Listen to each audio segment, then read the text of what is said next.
This is video 3 of sword making, and we are currently in editable poly mode, and we're going to be working in the vertex mode. Next, what I would like you to do is open up our advanced modeling functions. How we can do that is we need to make sure that this is selected at the top, which says toggle ribbon. See, if I don't have it selected, you can't see this particular menu up here. So make sure that toggle ribbon is selected. And then we're going to press this tiny little button here with an arrow that points down and the one that says show full ribbon. If we show full ribbon, you'll have all of these tools that will show up. And we're going to leave this open just for a little while because it makes life easier for us. So, with this selected, we have our vertices or vertex selected. We are going to create our point. And how we're going to do this is we are going to start welding some of these points together. So the first thing we can do is we can weld all of these points on the end into one, and that will create our one point for our blade. So I'm just going to select, so off the side of here I'm going to select with my selection tool, so I'm just clicking and holding, no other buttons selected, and that's going to select all of those vertex. As you can see, nothing else has been selected here. The next thing we're going to do is go up to our vertices menu, and we are going to open our weld tool. To do that, if you do forget how to do any of this, all you need to do is just move your mouse over, don't click, don't do anything, and it will say that you need to shift click to open your welding caddy.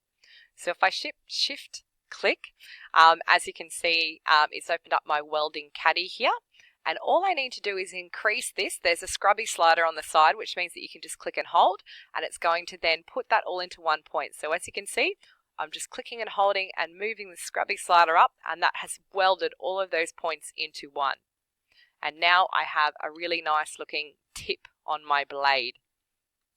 What we also might do is on the side here, we're going to weld some of these points together, and they're going to taper in the sides, which taper down a blade.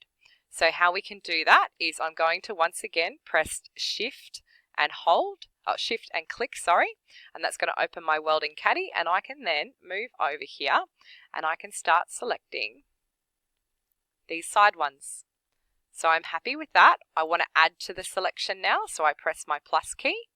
I'm going to drag up a square along this one now. Oh, I missed one. I'm just going to control X out of that. I want to get this top one done. So I click my plus. I can move in closer here. I want to now select these ones here. As you can see, I'm getting a nice tapering on the side there. Now, because I want to get the ones that are inside this shape, what I can do is I can turn on my wireframe. And now I can go inside of this shape. It's a bit confusing because they look the same. I'm going to now click on these ones. Move around to the side. I need to make sure I press my plus and I can select these ones.